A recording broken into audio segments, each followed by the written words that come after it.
Here's a poem by Mary Oliver, The Journey. One day you finally knew what you had to do and began. Though the voices around you kept shouting their bad advice. Though the whole house began to tremble, and you felt the old tug at your ankles. Mend my life, each voice cried. But you didn't stop.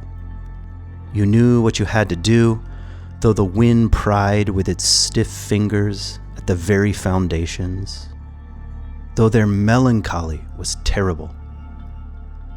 It was already late enough and a wild night, and the road full of fallen branches and stones. But little by little, as you left their voices behind, the stars began to burn through the sheets of clouds. And there was a new voice, which you slowly recognized as your own, that kept you company as you strode deeper and deeper into the world, determined to do the only thing you could do, determined to save the only life you could save.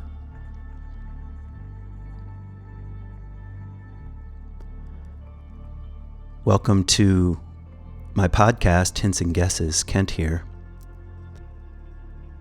I'm offering another shorter episode, which I'm calling Eat This Scroll, where we turn to a poem, a prayer, a passage that's been particularly meaningful to me. And I hope you hear a hint, a guess, a clue, something for your own wild unfolding.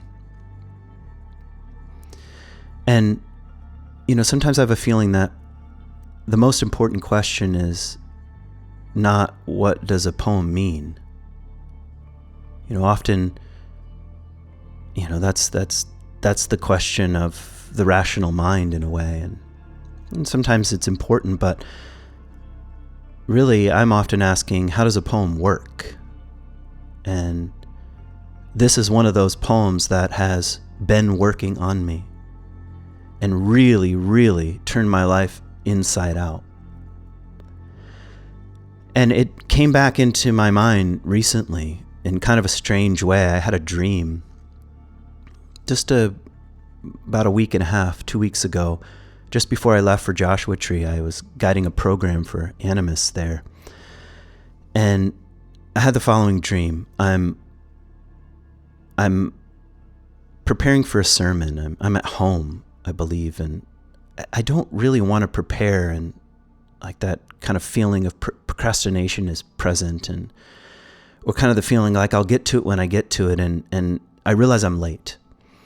And I hurry to the church, and it's not a church I recognize. It kind of reminds me, now that I'm saying it, of my childhood church, which was called Thomas Road Baptist Church, and kind of pews and tiered seating and a big, huge stage and white columns. It's that kind of place. And when I arrive, I realize I don't have any notes. Either I didn't prepare, or whatever I did prepare, I left at home, and I don't remember. I simply don't even know where to begin. And I'm starting to get kind of that panicky feeling of, what am I going to say? And the service has already started. I think there's maybe music going on, and it won't be long. And I guess the first thing, which is sort of telling of the modern psyche, I'm trying to look something up on my phone. Maybe I can find something to talk about on my phone, or at one point I'm trying to look up this church to find out what the gospel passage is, because I think if I knew the passage, I could find a place to start, but I can't think of anything, and my phone won't work. And at this point, oddly enough, I'm kind of being driven around in a little golf cart, and I'm kind of too far away from the stage to even hear what's going on, because this is another idea I have. I'll just tune in to what's happening, and I'll kind of use that and ride that wave, but I'm too far away. And then I look and I see that David White is giving the opening meditation, and I'm supposed to follow him. And I have this terrible, sick feeling of how the hell am I supposed to follow David White? it's kind of a pretentious dream in a way. But that's the feeling. And all I can think of is one line from this poem. One day you finally knew what you had to do and began. And I'm like, okay, I'll just start with the poem. And I'm trying my phone again because I can't remember the whole thing. But my phone won't load. And I can see that he's finished now. And I don't want to go up, and I wait a little too long. And people are starting to file out. And finally, I don't know, I'm just on the stage. And I look out, and people are looking at me. And they're kind of like, some of them are turning toward me, some of them are kind of half turned away, as if they're trying to decide should they stay or not. And I just start with this opening line, one day you finally knew what you had to do and began. And people are kind of shifting a bit, and some are sitting down, and David Whyte returns to the stage, and he puts a map in front of me of Scotland. And he wants to talk to me about Scotland. And I'm trying to give him a look that I need to get going on this. This is interesting. But he's showing me the west coast of Scotland. There are 5 or 6 villages, and he's explaining, this is where I'm really from. And I'm interested in the east coast of Ireland. I want to have this conversation. I'm from the east coast of Ireland, the place where the causeways touch Scotland and Ireland, and there's some kind of there's something passing between us that has to do with place and geography and culture, but this is not the right time. And I kind of almost I don't push him aside, but I can't really discuss, and I try to go to the next line, though the voices around you kept shouting their bad advice. And I have a feeling that whatever this poem is about is not other than whatever the Gospels are about, or the whole narrative of faith, if there's such a thing, or the sort of the grand story of the Bible itself is not other than this poem, which I'm not sure what to make of that just now as I'm saying that. And I'm wondering, am I trying to make something work? But the feeling is more simple. It's let me see if I can feel the feeling. It's there's truth here, and I just have to relax. That's kind of the feeling. And then I wake up. Strangely, as life is just strange, this trip to Joshua Tree with Animist came about kind of last minute, and my stuff, my books and poems and clothes and whatever are still mostly in boxes, because our life here in Georgia is far from settled. And I flew to California and drove to Joshua Tree, and I didn't have my usual bag of tricks. I didn't really think of this poem kind of in an analogous way until I was there, and until we were sitting down, and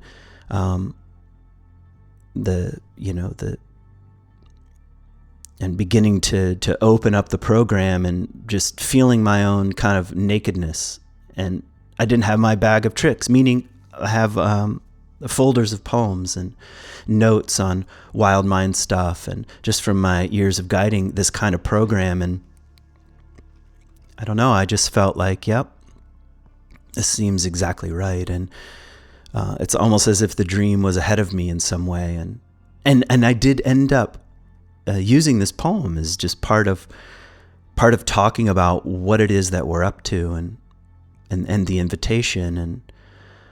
And so I don't know, I want to just make a few comments about this poem. And in fact, maybe I don't want to say a ton about it, but maybe just a few things that are turning over for me now. Maybe a little bit of how this poem came into my sort of, I was going to say consciousness, but it sounds kind of too fancy. Just I became aware of it, and it started to break me down, and a little of what I'm hearing now, and then I'll read the poem again, and we'll just leave it at that. I first really heard this poem, sort of, he who has ears to hear, let him hear, when I was a pastor and when I was at Mars Hill. And, I was in the midst of some real unraveling. Much of that is I've written about in Bitten by a Camel, at least bits and pieces. And this particular poem just started wearing me down. I wrote it on my whiteboard, in fact, in my office, and every day I would read it. There were some days when I didn't even want to read it. Like, it would be over there in the corner, and I would feel like, I don't know. It was like a bell that just kept ringing in the night, and to a certain extent, it was just the opening line that did it for me. One day you finally knew what you had to do and began, and I didn't know what to do.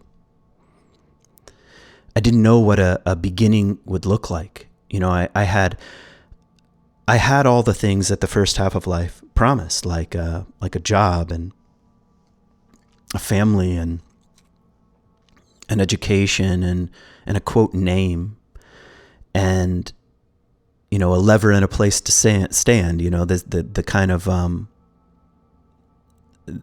maybe some of the most important things that we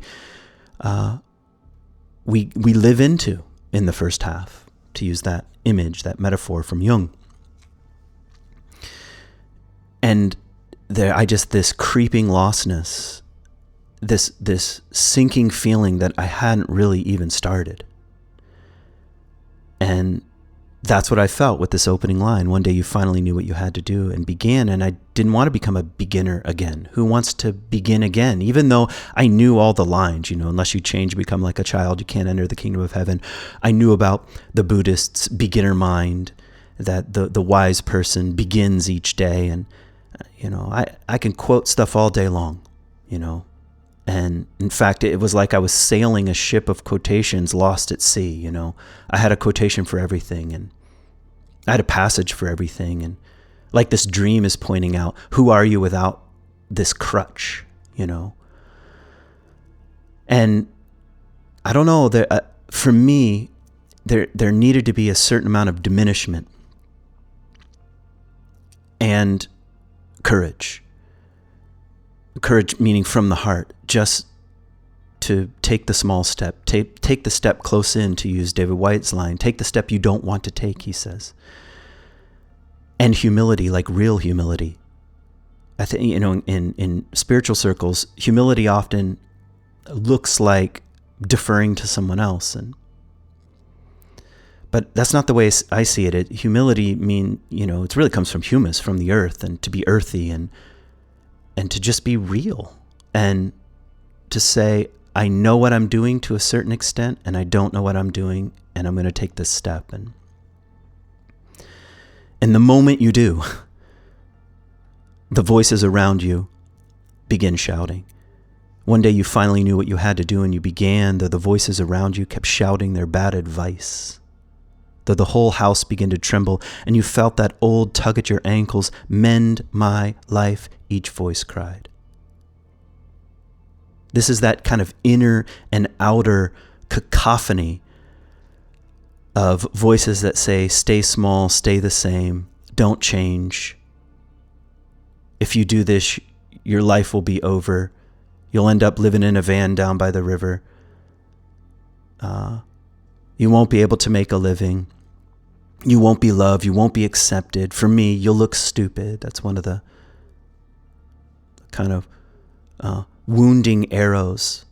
And they're inner and outer. Mend my life, fix me, save me. And that line gets real blurry. And from an inner point of view, these are our inner protectors. That's the phrase I like. Sometimes we call them subpersonalities or complexes from Jung, and also that's in the Wild Mind model from Bill Plotkin's book, Subpersonalities. But I love the phrase inner protectors, and that's exactly what they're up to. They're trying to keep us safe by keeping us small. That's the main strategy. All these the loyal soldier, the wounded child, the escapist, the addict, stay safe by staying small. In fact, James Hollis says, perhaps the biggest shadow of all is that we live lives that are too small for us. And this cacophony of inner voices keeps us small by keeping us safe. And that works until it doesn't, and I just was feeling that not only at this time in my life, but for some reason it's coming back up again. Here we are, and here I am, and these voices haven't exactly been laid to rest, and they never will. These clever strategies don't give up easily, and so it takes a certain amount of heart and courage and humility just to keep going. She says, but you didn't stop. You knew what you had to do, though the wind pried with its stiff fingers at the very foundations, though their melancholy was terrible. It is absolutely terrible to disappoint those external voices that want to keep us small and those inner voices that want to keep us safe. It was already late enough and a wild night and the road full of fallen branches and stones. This was kind of,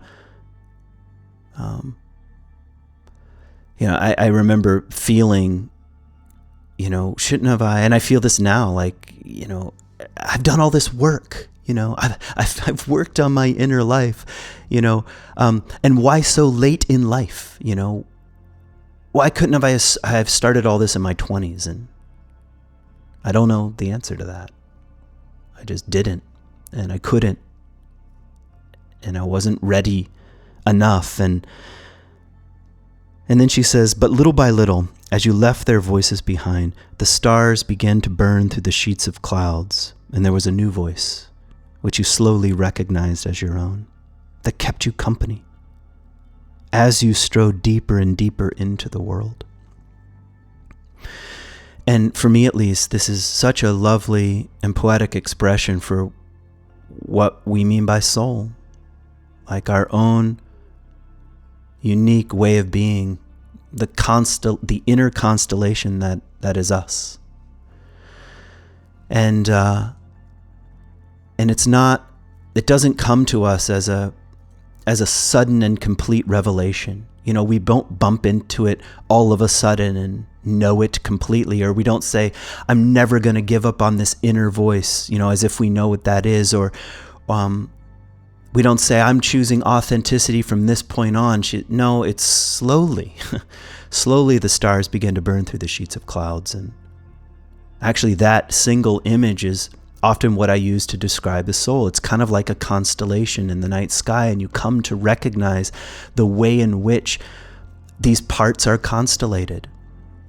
These subtle clues about who we are, that our little points, our little stars that are related. There's kind of a relational image that begins to burn through the sheets of clouds, and it feels a little like coming back home to your own voice, and it's like you start speaking, you're like, who is that? And